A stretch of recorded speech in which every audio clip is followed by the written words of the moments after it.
Namaskar. Good afternoon.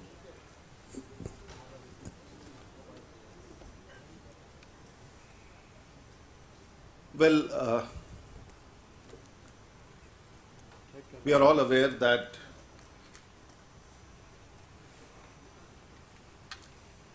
many a people in this country and our friends in the Congress party have been consistently in a denial mode. And possibly internationally also there has been a denial mode on the functioning of Mr. Narendra Modi. But in last 2 days, we have heard two things which possibly shall prove otherwise. One is the report of the Congressional Research Service. ऐसा देखा जाता है कि इस भारत के भीतर भी कुछ ऐसे लोग हैं और दुनिया में भी ऐसे कुछ लोग हैं जो नरेंद्र भाई के लिए हमेशा अस्वीकारता का संदेश देते रहते हैं। लेकिन पिछले 2 दिन में 2 ऐसे प्रतिवेदन आए हैं या 2 ऐसे पहलू आए हैं जिससे ये बिल्कुल प्रतिकूल है जो इनकी टिप्पणियां हैं। और यूएस की एक संस्था जो कांग्रेशनल रिसर्च सर्विस है, और मैं आपको बताना चाहूँगा कि ये इसमें लगभग प्रत्येक वर्ष अमेरिकी टैक्स पेयर लगभग 400 करोड़ रुपया खर्च करते हैं, यानी कि लगभग 1.5 करोड़ रुपया प्रत्येक दिन इस संस्था द्वारा व्यय किया जाता है मात्र वो तथ्य उपलब्ध कराने के लिए अमेरिकी सेनेटर्स को, उनके कांग्रेसमैन को,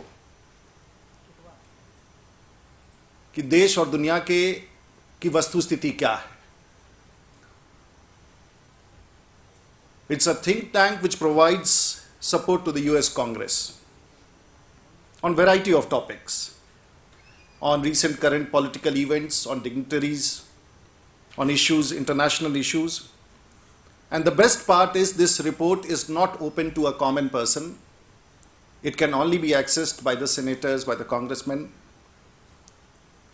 And recently a report has been submitted, a 94-page report was submitted to the Federation of American Scientists, in which they have very categorically said that Mr. Narendra Modi has, and this is a very important aspect which needs to be understood, that Mr. Narendra Modi has streamlined the economic growth in the state of Gujarat, has removed red tape in the functioning of the officials and the government. He has curtailed corruption and has given a special emphasis on infrastructure, which is roads, power, industry. And the best part is that the state has recorded a growth of 11%. जिस विषय पर उन लोगों ने अपनी टिप्पणी दी है वो आर्थिक विकास का स्वरूप है, जो सरकार में लाल फीताशाही होता है सरकार के काम करने में, और एक बड़ा महत्वपूर्ण विषय भ्रष्टाचार का, उसके साथ संरचना के निर्माण का, चाहे वो सड़क हो, ऊर्जा हो या उद्योग हो। और आज गुजरात उन्होंने स्वीकार किया है कि 11%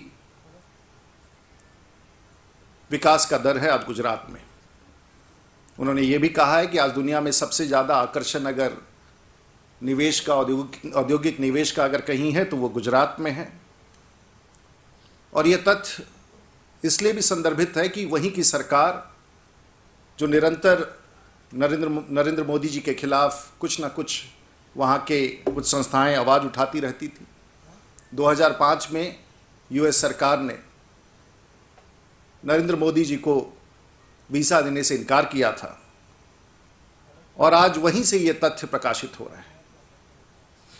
और मुझे लगता है कि ये तथ्य ऐसे हैं जो भारत के तमाम वैसे लोग जो उनके प्रति एक वातावरण बनाना चाहते हैं, उनको जरूर पढ़ना और सुनना चाहिए, हालांकि वो बाध्य नहीं है।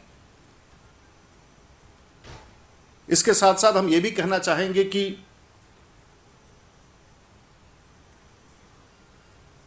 नरेंद्र जी एक सद्भावना मिशन के तहत अगले 3 दिन के लिए 17 सितंबर से उपवास पर जाएंगे, और उनका जो इस संदर्भ में the reason why he is going on a fast for 3 days is very specific, is very obvious, is for the prosperity and welfare of the state. And another statement which he has issued, which further vindicates his position, which was the Supreme Court judgment, which of course everyone has chosen to interpret in his own way. The second thing is about the Supreme Court direction issued day before yesterday. And Mr. Modi has himself admitted that it seems it's a time that the 10 years vilification and an environment created to vilify him should end, has ended. And there was an unfound allegation for last 10 years which was leveled against him. It's a time to settle all that. And in fact, the Bharatiya Janata Party feels that the Supreme Court verdict or the direction given is another victory for Mr. Modi. It's even a moral victory for him and the Bharatiya Janata Party. But it's very obvious that there are spokespersons who are still finding it very uneasy to accept it. बहुत सारे प्रवक्ता कांग्रेस के हैं जो इन सभी तथ्यों को स्वीकार करने में उनको बहुत कठिनाई हो रही है. But the fact remains, with the third electoral defeat in Gujarat, the Congress remains hapless and frustrated. 3 बार गुजरात में हारने के बाद स्वाभाविक है कि कांग्रेस की सरकार बड़ी निराशा की स्थिति में है. कांग्रेस के प्रवक्ता और कांग्रेस के मित्र बड़े निराशा की स्थिति में है जहां तक गुजरात का सवाल है. And I feel the Bharatiya Janata Party feels that the Congress spokesperson is out of tune to reality. They are still out of tune, and this should be accepted by them in totality. फिर से काले धन के सवाल पर एक बड़ा सनसनीखेज समाचार आया है, और एक बार फिर से जर्मन के एम्बेसडर ने कहा है कि एक सूची प्रकाशित होने वाली है जिसमें फिर भारत के उस 100 लोगों की सूची में भारत के भी कुछ प्रमुख लोगों का नाम है. और हम इस बात को फिर से दोहरा रहे हैं, we are again repeating this fact again, because black money has been an issue which has been raised by the Bharatiya Janata Party again and again. In fact, it was the present Prime Minister who had said that within 100 days of the UPA 2, they shall get back all the black money stashed across. Even the Supreme Court had indicted them and set up a special investigation team, SIT की स्थापना की, और जिसमें यह भी कहा कि ये देश की सुरक्षा का भी सवाल इससे जुड़ता है. हाल फिलहाल स्विस बैंक के कर्मचारी जिसे बर्खास्त किया गया, रुडोल्फ एल्मर, ने भी ये बात कही कि भारत सरकार की रुचि नहीं है, भारत सरकार की इच्छा नहीं है कि विदेश के खाते में जमा जो पैसे हैं उसके बारे में जानकारी प्राप्त करे. And we believe that this entire action of the government is a wishy-washy affair. The sincerity is lacking, and just the tip of the iceberg. It's a small revelation again that a German ambassador has said that there are names which are being published. Earlier a list was published, again a list is being published, and the people of this country, इस देश के लोग फिर से कांग्रेस के इस पूरे जो उनका रिस्पॉन्स है, जिस प्रकार से वो इस मामले को ले रहे हैं, भारतीय जनता पार्टी फिर से इस बार देश के प्रधानमंत्री से जो ऐसे ऐसे हवालात निकल रहे हैं, ऐसे ऐसे तथ्य निकल रहे हैं, जर्मन एम्बेसडर कह रहे हैं, ये सही वक्त है कि देश के लोगों को जो काला धन विदेशों में जमा है उस पर पूरी स्थिति देश के लोगों को, प्रधानमंत्री को स्पष्ट करना चाहिए.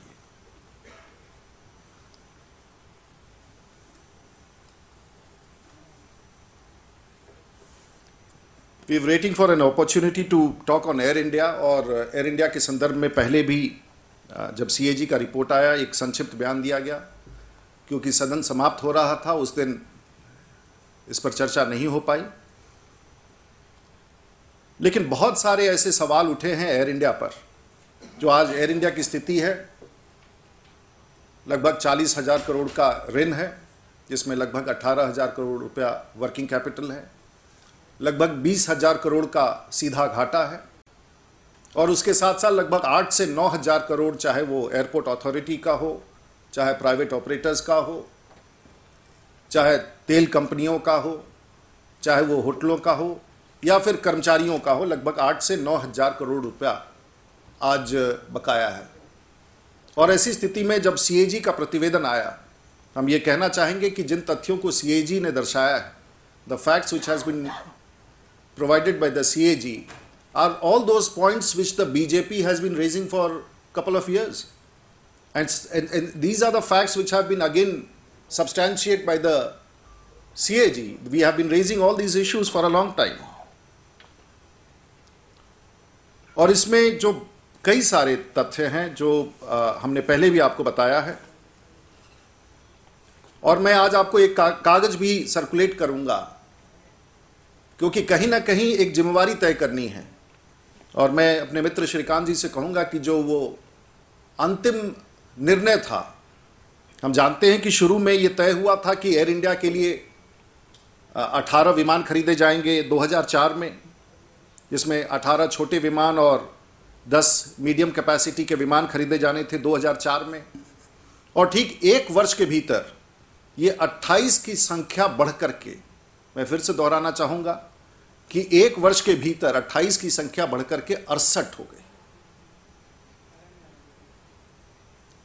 और उसमें 53 विमान फर्म बेसिस पर, जो बहुत महत्व रखता है क्रय के लिए, और 15 विमान खरीदे जाने थे ऑप्शनल बेसिस पर।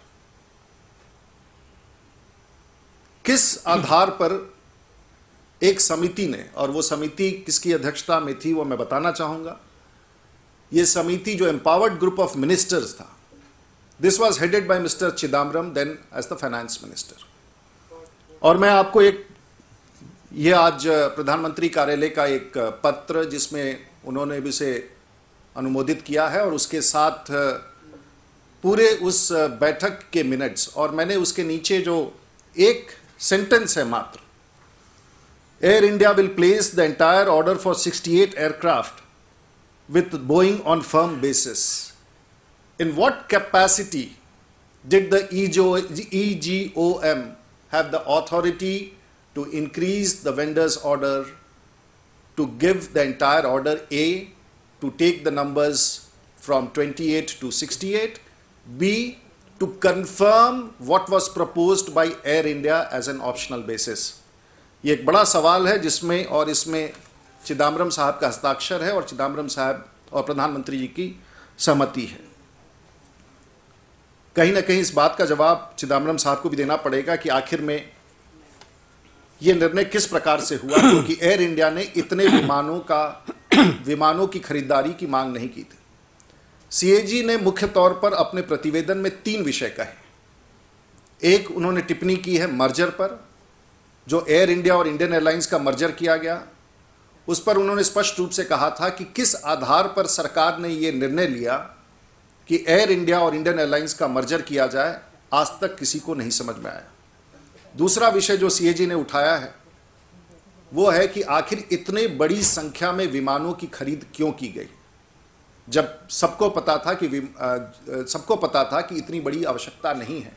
तो आखिर में इंडियन एयरलाइंस और एयर इंडिया मिलाकर के लगभग 125-15 जहाज़ों की क्रय क्यों की गई। और मैं फिर आपको स्मरण दिलाना चाहूँगा कि जो इंडियन एयरलाइंस का परचेज था, जो अर्स्टवाइल इंडियन एयरलाइंस, उस परचेज की कीमत मात्र 8,000 करोड़ थी, और जो एयर इंडिया का था, जिसे 28 से बढ़ा के 68 किया गया, इसकी कीमत 40,000 करोड़ रुपया था। तो ये भी अपने आप में है। उसमें यह भी टिप्पणी की गई है कि आखिर आधार क्या था कि जब एयर इंडिया और इंडियन एयरलाइंस को मर्ज किया जाना था, तो वैसे स्थिति में दोनों कंपनियों के विमान अलग अलग क्यों खरीदे गए, इसके भी सवाल का जवाब सरकार ने नहीं दिया है। There are many issues involved in it. There is issue, and the third issue is the issue of bilaterals. How freely the bilaterals were given out. And the fact remains why even other airlines who were in India were capable of flying outside, apart from Air India. Why were they not given those bilateral rights? It's indeed a scam. The only difference between the other ones and this one is that we are unable to pinpoint the beneficiary of this scam. Like in the CAG scam or the Commonwealth, we have witnessed people who have had benefited out of these transactions. The only thing is that in these actions of Air India and the government, we are unable to track down the beneficiary. But the fact remains that the BJP is not an investigating agency. There are bare facts which do indicate that there is something beyond that. There is something beyond what you perceive to the present mess and disaster in Air India. It has been done by intent, by choice of the government. I am sure the PAC, not only in Air India, there is a similar issue as far as KG Basin hydrocarbon issue is concerned about the KG Basin. Both the issues are because the problem with the BJP is today is that we pick up a paper and there is a scam below that paper. So how much do we handle as a national opposition party? You pick up a paper, you look at a paper and there is a scam below it. So the question arises, आप किसी भी कागज को इस सरकार में उठाएं और उस पन्ना पलटे तो उसमें एक स्कैम है। और इसीलिए इस देश में एक वातावरण बना है जब सरकार के प्रति, कांग्रेस के प्रति लोगों का विश्वास पूरी तरह से उठ गया है। हमें विश्वास है कि जब तक और भी शोध जारी होगा इस एयर इंडिया और केजी बेसिन के मामले में, निश्चित तौर से मुझे लगता है कि इसमें और भी कई तथ्य उजागर होंगे। हमारे भारतीय जनता पार्टी के राष्ट्रीय अध्यक्ष के संदर्भ में वो एक हेल्थ बुलेटिन जारी किया गया है। I am sure all of you have got the copy of that and we are concerned about कल जो दुर्घटना ट्रेन की दुर्घटना तमिलनाडु में हुई, जिस प्रकार से हमेशा रेलवे में दुर्घटना बड़ी चिंता का विषय है और इसमें मुख्य रूप से सामान्य लोग मरते हैं, बड़ी संख्या में लोग मरे हैं। हमारे उनके प्रति संवेदना है। We are concerned at repeated train accidents in this country, the safety of a common man. It's a matter of concern and someone has to be held responsible or accountable for such mishaps. हमारे सांसद कीर्ति झा आज़ाद के पिताजी जो बिहार के पूर्व मुख्यमंत्री रहे हैं, he is in a critical state in AIIMS. We on behalf of the BJP wish him a speedy recovery. He has been a former union minister, a former senior cabinet person. He is struggling for his life. We all wish him speedy recovery and we wish that he comes out of that critical stage.